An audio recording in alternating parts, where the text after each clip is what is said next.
again everyone, welcome back again di Altcoins Update. Teman-teman sekalian, sebelum saya mulai di Phantom Update, saya penasaran ya. Tadi saya dapat informasi katanya XRP atau Ripple ya, ini udah mencetak satu skor lagi melawan SEC dan kelihatannya persidangan mereka nggak akan dilanjutkan. Tapi karena saya sudah memegang janji ya teman-teman ya, dari update yang di Telegram terakhir kita sempat ada voting dan Phantom ini adalah koin ketiga. Habis itu harusnya Avalanche. Gimana kalau nanti setelah Phantom kita update seputar XRP? Kalau kalian setuju, tulis XRP di kolom komen. Oke? So teman-teman sekalian, tanpa berpanjang lebar, saya langsung masuk aja ke dalam analisis untuk Phantom.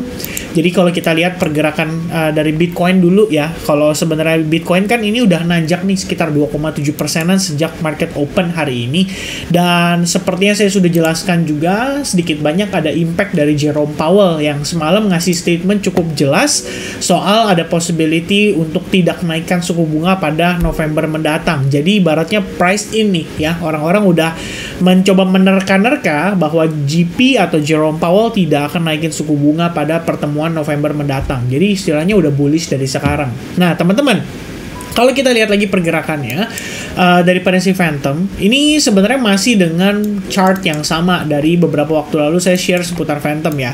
Yang menjadi poin utama yang saya pengen highlight di sini adalah soal bagaimana Phantom telah menemukan area demand zone yang paling major, dan saat ini kita ngelihat at least di pergerakan kemarin lah, Phantom itu mendapatkan konfirmasi berupa sebuah candle bullish, yaitu hammer atau pin bar ya, bullish pin bar dari area demand ini. Jadi begitu dia ngetes ke level itu, langsung dapat reaksi yang cukup positif.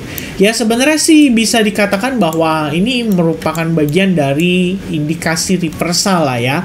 Paling tidak kalaupun bukan reversal totally reversal, minimal di di time frame daily kita udah dapat potensi swing low. Jadi kalau misalkan ini swing low ya mungkin soon or later either kita ngelihat dia akan mengalami retracement atau even better dia bisa aja breakout dari falling wedge-nya. Ya, jadi saya pikir segala kemungkinan untuk reversal, apalagi bullish reversal di area-area kritikal seperti ini menurut saya perlu banget kita coba pantau. Ya, sejauh ini sih pandangan sementara saya seperti itu. Paling SNR penting itu ada di $18.55 ya, $0,1855 maksud saya. Dan kalau kena tes ke level itu dan kena reject ya, saya pikir wajar kalau misalnya kita melihat ada tahanan lah di level-level tersebut.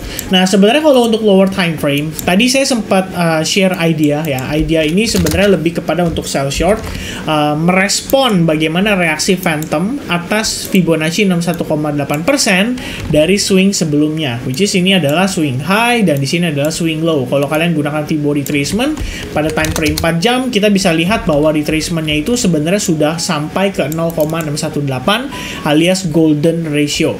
Ya pada dasarnya kalau misalnya kita ketahan di sini dan tadi setelah saya lihat ya ada potensi terbentuk rejection seperti ini ya berupa pin bar, itu sebenarnya ada peluang untuk sell short ya, walaupun untuk jangka pendek ya. Tapi kalau misalkan saya lihat lagi dengan faktor Bitcoin yang saat ini yang sangat bullish, kemudian Bitcoin dominance-nya juga yang lagi koreksi, ya mungkin nanti kalau misalkan Phantom-nya koreksi ya jatuhnya untuk potensi higher low saja.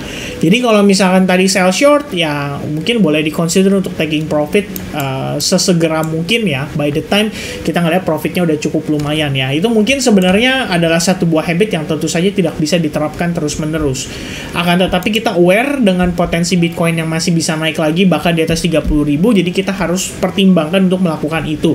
Ya untuk saat ini kalau memang dia kena rejection dari Fibonacci 0618 plus area supply daripada kondisi pergerakan sebelumnya, maka retracement tentu saja bisa diharapkan terjadi terlebih dahulu. Dan any retracement kalau membawa Phantom kembali sampai ke level 0,1780. Seperti yang kalian lihat di sini adalah area resistance sebelumnya. Jadi anggapannya break and retest baru kemudian nanjak lagi. Ya itu mungkin sementara yang menjadi persiapan untuk dieksekusi ya pada pergerakan si Phantom ini.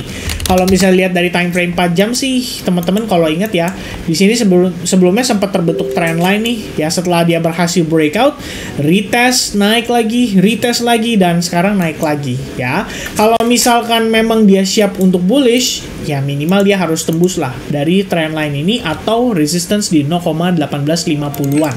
Ya, ini sebenarnya agak sedikit kontrarian dengan time frame daily-nya ya, teman-teman. Ya, kalau lihat daily-nya ya lebih kurangnya ya ini ada satu trend line lagi, more or less-nya seperti ini, ya kan? Nah, sementara yang bigger pictures-nya kita punya tahanan jauh lebih di atasnya lagi, dan itu saya nggak sertakan di trend line yang time frame 4 jam. Oke?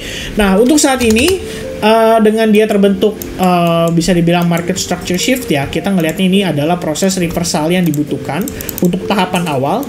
Jadi jatuhnya adalah dia turun, lower high, lower low, and then start create higher high. Kalau dia retrace, berarti Anda tahu potensi higher low.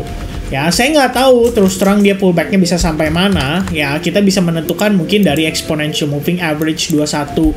Atau mungkin teman-teman bisa juga menggunakan yang namanya Fibonacci retracement. Ya, kita bisa lihat, oh mungkin dia retrace 50%. Habis itu baru dia kepantul lagi dan mengejar ke target berikutnya. Jadi, kalau saya ngelihat sekilas, ya minimal untuk jangka pendek adalah kita bisa mempertimbangkan untuk melakukan long position pada saat nanti marketnya ready ya. Untuk istilahnya kita manfaatkan. Ya, untuk stop loss placement either di previous low yang kecil ini, atau kalian mau taruh yang lebih konservatif agak lebih di bawahnya, itu nggak ada masalah. Ya, tinggal nanti ya kita lihat aja bagaimana progress marketnya terdevelop. Ya, teman-teman sekalian, mungkin itu yang bisa saya sampaikan ya seputar pergerakan daripada si Phantom. Mungkin nambahin aja di sini, kita bisa lihat juga ada potensi trend line yang terbentuk. Ya, selama trend line-nya nggak break, nggak patah, berarti dia masih bisa rebound lagi.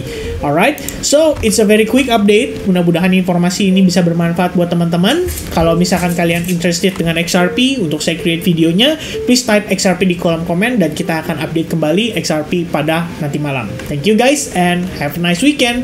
Cheers, bye-bye guys.